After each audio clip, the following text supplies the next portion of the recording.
Yo, it's your man KenBeans back with another video, and for this one I got something special. Don't make this edit, make this instead FNCS edition. I was playing FNCS and really wanted to make some content on it, but I thought I was gonna go far, ended up not doing too well. I don't even remember the points I got, completely irrelevant. I decided to take the fights I got from FNCS and put them into a video so you guys can learn exactly how to play fights like really sweaty. People are absolutely loving this series, so I'm gonna have more to come, so stay tuned and get subscribed because we got some bangers coming shortly. To help me out, use my supporter creator code KenBeans the next time you buy something in the item shop. Even one small purchase of an emote goes a long way. Sit back, relax, and let's get right into the good stuff. Let's go.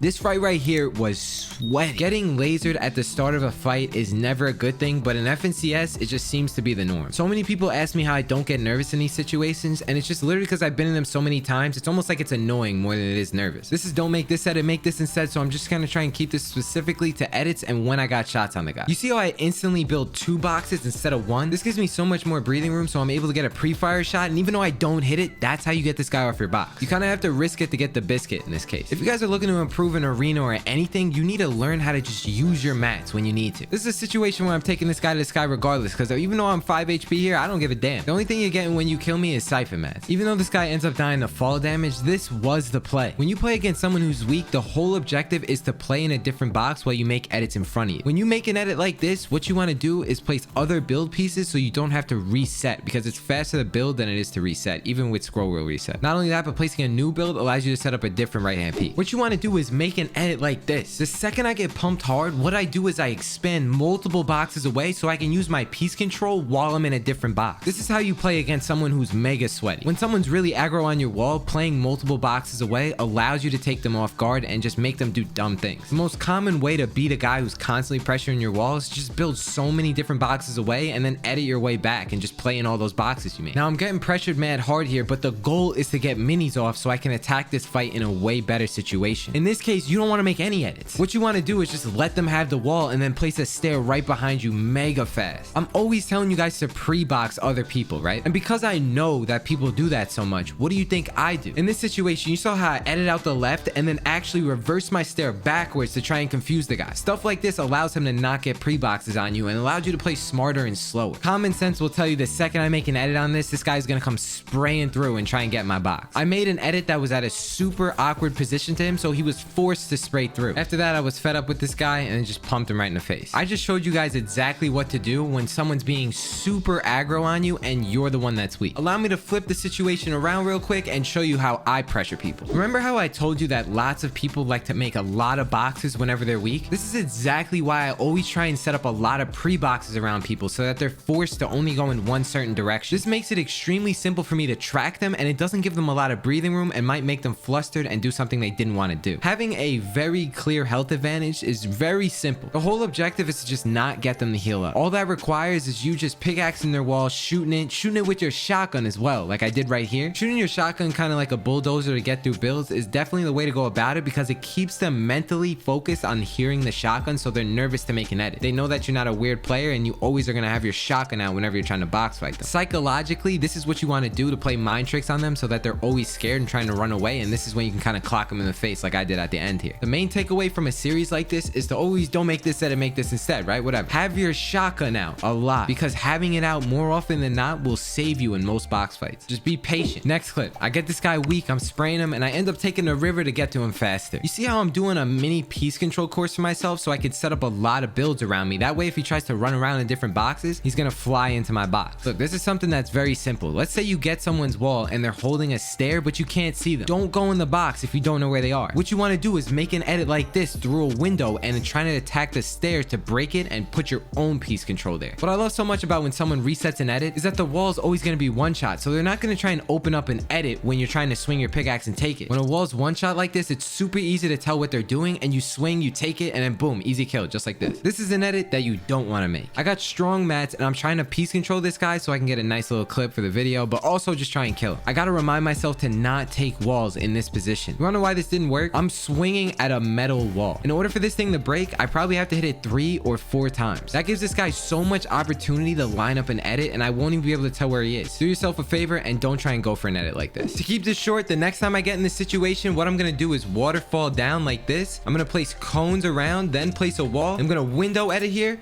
spray at a protective angle to make the wall one shot with my pickaxe. When I come here, boom, take it, piece control, dead. What you don't want to do is edit open like this and try and take the wall like this. This makes it so you're completely exposed and you have to look all the way up to reset. I told you to make multiple boxes, right? Here's what to do when you're attacking it from the top. So I'm rolling up to this guy's double box. Don't let them have both cones like this. That's just stupid. When you attack one box, they can edit out the other box, and since you're not even over there, it's just gonna be a flick shot, and chances are you might miss and they're gonna definitely hit you. Do what I did here and try and take both cones before you do anything else. That way it blocks them from going up, and also it gives you that sense of security because you know you're not gonna get shot from the left. Set up a box fight how you want it so you can make edits like this and don't make this edit and blah blah blah. Right here would have been the perfect opportunity for a window edit instead of the opening up the whole thing edit and just screwing up and letting them come into my box. Even though I sauced this kid, this edit could have been way more optimal. That way I didn't take more damage. Because I have all these different builds around me and I wasn't scared to use my mats, I had this guy in my walls. What I do is edit up and do a nice little stair flip here and get him right where I want him. This is a super basic technique that kills opponents. Now in FNCS, I was camping. So listen, I hit this guy pretty hard. As I'm going through my mini edit course and trying to get through his build, I see that he's trying to make edits inside his box. This is a trigger warning for me to have my shotgun out. If I didn't get stuck on this cone edit right here, I could have got through this wall, placed a cone, had piece control, boom, dead. Instead, I do the technique where I do a window edit and then I attack his stair by shooting it first and then one swing pickaxing it and then going for my own piece control. Setting this situation up again, I would do it a little differently. I would probably make the same exact edit, but what I would change is how much I'm peeking. I got a little rat in a box, have piece controlled, but I know he's behind this cone edit just trying to do right hand peeks himself. Forcing myself to go for this right hand peek was the wrong play. Even though I got the kill, I ended up taking too much damage here. That's no good if a third party rolls up. A sweaty FNCS with a third party, you're toast. And you see when I drop down this guy's wall, how I'm playing very far to the right because I know himself that he's trying to go for a right hand peek. Even the slightest swerving movement to the right will help you not get shot, just like I did right here. From here, it's very simple. Since I know he's crazy, I'm gonna back up with my shotgun, let him do his thing. And then since I know the wall is still one shot, which is below 75 HP with my pickaxe, I go for a very quick cone slide while being protected behind the window edit the entire time, not exposing myself. What's important about this edit though is that it was perfectly executed. Literally textbook. I'm playing a little mind game simulator on this guy because I'm doing the edit slow.